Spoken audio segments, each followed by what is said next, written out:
Happy birthday, America. My gift to you this day is the recitation of the Declaration of Independence that made your nation known. The document in Congress, July 4th, 1776. The unanimous declaration of the 13 United States of America. When, in the course of human events, it becomes necessary for one people to dissolve the political bands which have connected them with another, and to assume among the powers of the earth the separate and equal station to which the laws of nature and of nature's God entitle them. A decent respect to the opinions of mankind requires that they should declare the causes which impel them to the separation. We hold these truths to be self-evident, that all men are created equal, that they are endowed by their Creator with certain unalienable rights, that among these are life, liberty, and the pursuit of happiness, that to secure these rights, governments are instituted among men, deriving their powers from the consent of the governed, that when any form of government becomes destructive to the ends, it is the right of the people to alter or to abolish it, and to institute new government, laying its foundation on such principles and organizing its powers in such forms as to them shall seem most likely to affect their safety and happiness. Prudence indeed will dictate that governments long established should not be changed for light or transient causes.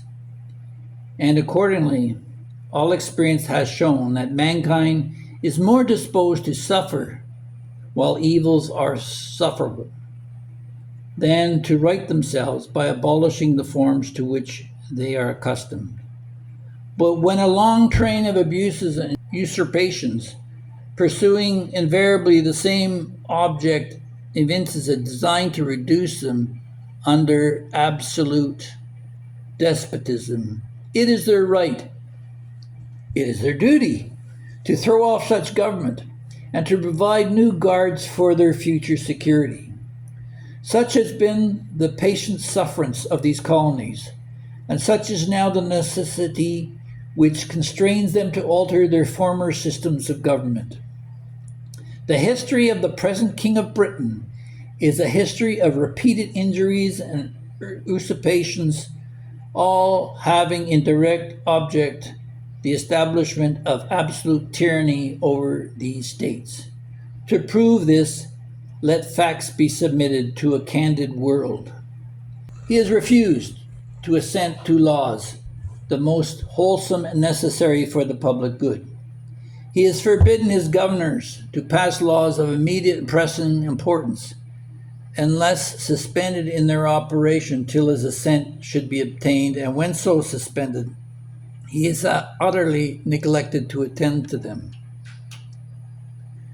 He has refused to pass other laws for the accommodation of large districts of people, unless those people would relinquish the right of representation in the legislature, a right inestimable to them and formidable to tyrants only. He has called together legislative bodies at places unusual, uncomfortable, distant from the depository of their public records, for the sole purpose of fatiguing them into compliance with his measures. He has dissolved representative houses repeatedly for opposing with manly firmness his invasions of the rights of the people. He has refused for a long time after such dissolutions to cause others to be elected, whereby the legislative power, incapable of annihilation, have returned to the people at large for their exercise, the state remaining in the meantime exposed to all dangers of invasion from without and convulsions within. He has endeavored to prevent the population of these states, for that purpose obstructing the laws of naturalization of foreigners. He refuses to pass others to encourage their migrations hither and raise the conditions of new appropriation of lands. He has obstructed the administration of justice by refusing to assent to laws for establishing judiciary powers. He has made judges dependent upon his will alone for the tenure of their offices and the amount of and payment of their salaries. He has erected a multitude of new offices and sent hither swarms of officers to harass our people and eat out their substance. He has kept among us in times of peace standing armies without the consent of our legislatures. He has affected to render the military independent of and superior to the civil power. He has combined with others to subject us to a jurisdiction foreign to our Constitution and unacknowledged by our laws, giving his assent to their acts of pretended legislation.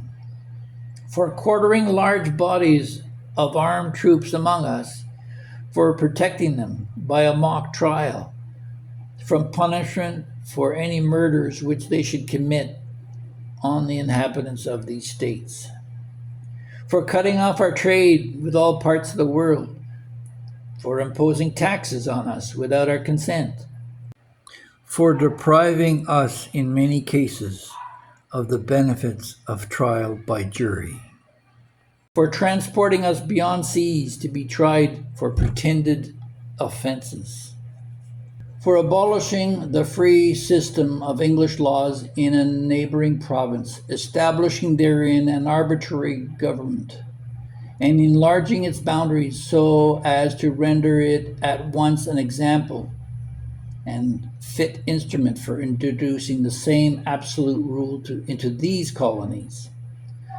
for taking away our charters, abolishing our most valuable laws, and altering fundamentally the forms of our governments, for suspending our own legislatures and declaring themselves invested with power to legislate for us in all cases whatsoever. He has abdicated government here by declaring us out of his protection and waging war against us. He has plundered our seas, ravaged our coasts, burnt our towns, and destroyed the lives of our people. He is at this time transporting large armies of foreign mercenaries to complete the works of death, desolation, and tyranny, already begun with circumstances of cruelty and perfidy scarcely paralleled in the most barbarous ages and totally unworthy the head of a civilized nation.